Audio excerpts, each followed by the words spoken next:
A decision has been made concerning a portion of the former Jasper Country Club property. We'll have the details, plus Carrie Schneider is back with our friends at the Du Bois County Humane Society, and Lincoln Land Economic Development Corporation Executive Director Tom Utter is tonight's guest on Inform.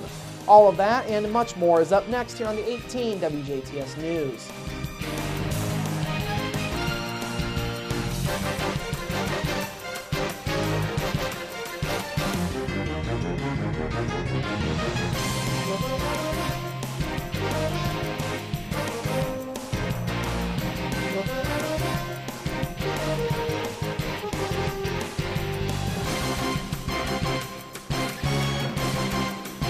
Hello, I'm Bradford Raths. We begin this evening with a decision being made about a portion of the former Jasper Country Club property. This morning, the Jasper Redevelopment Commission formally approved making 10 acres of the former country club available to the Greater Jasper District with the option for them to buy it within the next couple of years or sometime in the future.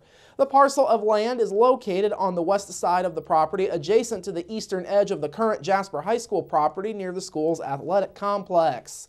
City Attorney Renee Cabrick says the proposal is not in final form as of this point. She says the document will be available in its final form once it has been provided to the school, which could happen within the next week or so. As for the school district, Greater Jasper Superintendent Dr. Tracy Lori says any offer they receive from the city concerning the property would likely be reviewed by the school board at a future meeting. She says that review would be necessary before the district would make any decisions. Turning to other headlines, an investigation into drug complaints at a Jasper hotel led to one person being arrested on drug charges and a second arrest being made on an outstanding warrant. Just before 10:50 yesterday morning, Jasper police were called to the Days Inn along Brookstrasse on a report of suspected drug use. When they arrived, officers spoke with 21-year-old Jeremy Bryant of Jasper, who was walking out of the hotel. While doing a pat-down of Bryant, police found a marijuana pipe. The officers then asked to search a duffel bag that Bryant had with him, but Bryant denied that request. Police then brought in a canine to do an open-air sniff around the duffel bag. The canine found an odor of a controlled substance at that point, and police then searched the bag and found about 68 grams of marijuana that had been individually bagged. They also found another marijuana pipe along with digital scales. Bryant was taken into custody and was lodged in the Du Bois County Security Center. He is charged with possession of marijuana with intent to distribute, possession of marijuana, and possession of paraphernalia. Meanwhile, another JPD officer spoke with two other men that were also walking out of the hotel. One of them, 23-year-old Tyler Russell of Dale, was found to have an outstanding warrant in Du Bois County. Russell was then taken into custody, and he was also lodged in the Du Bois County Security Center. A fourth person is now being linked to the shooting of a Washington teen back in December. 14-year-old Wyatt Byers is charged with a Class D felony for obstruction of justice. The charges are the same as if Byers were an adult, although Byers is not being charged as an adult. In the early morning hours of December 6th, 17-year-old Devin Burris of Washington was shot by 18-year-old Logan Evans during a fight between Evans, Burris, 19-year-old Lucas Benjamin, and an unidentified man. Benjamin and Evans went to Byers' house following the shooting, while Burris was taken to Davies Community Hospital with a gunshot wound. Police later came to Byers' house to execute a search warrant. According to documents, Byers failed to turn the gun used in the shooting over to police, hence why he is charged. Evans and Benjamin both pled guilty in Davies Superior Court last week. Evans pleaded guilty on murder charges, while Benjamin pleaded guilty to attempted dealing of methamphetamine along with assisting a criminal. Evans faces 45 years in prison, while Benjamin is facing 30 years. They are set to be sentenced later this month. Meanwhile, 18-year-old Heaven Berry is still awaiting trial on her charges. She is charged with providing assistance to someone who committed a murder. Byers appeared in Davies Juvenile Court back on February 6th on a delinquency petition.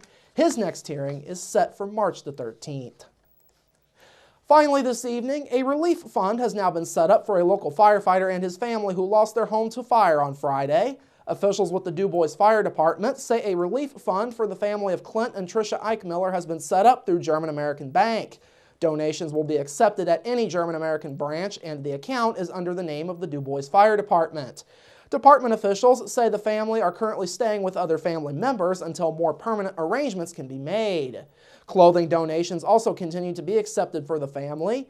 Items being accepted are men's 33 by 36 and 36 by 30 pants, large and extra large shirts, and size 10.5 shoes. Women's size 13 pants and extra large shirts, and girls size 5T shirts. The donations are able to be dropped off at St. John's Lutheran Church, which is located at the DuBois Crossroads. DuBois Fire Department spokesman Zach Eichmiller says the community has been helpful to the family thus far. The community's been really good. They've gotten quite a bit of clothing. I know they've gotten some money to start with to get some of the necessities. I know we've been checking over at the church where the drop-off point was, and they've gotten quite a bit of clothes there. I know people have taken stuff to the house already. So it's going as well as can be for now. The department is also set to hold a breakfast and bake sale later this month to help the family. That is set to take place on Sunday, March 30th from 8 a.m. till noon. It will be held at the DuBois Volunteer Fire Department, which is located in the 4500 block of 2nd Street in DuBois. The breakfast will cost $6 for adults and $3 for children. Free will donations will also be accepted, and all proceeds from that event will benefit the Clint and Tricia Eichmiller family. All right, coming up after the break, Carrie is back with our friends from the DuBois County Humane Society, plus your local forecast, sports with Kurt Guxell, and Inform featuring Tom Utter with the Lincoln Land Economic Development Corporation. That's all up next here on the 18 WJTS News. Local people watching local people.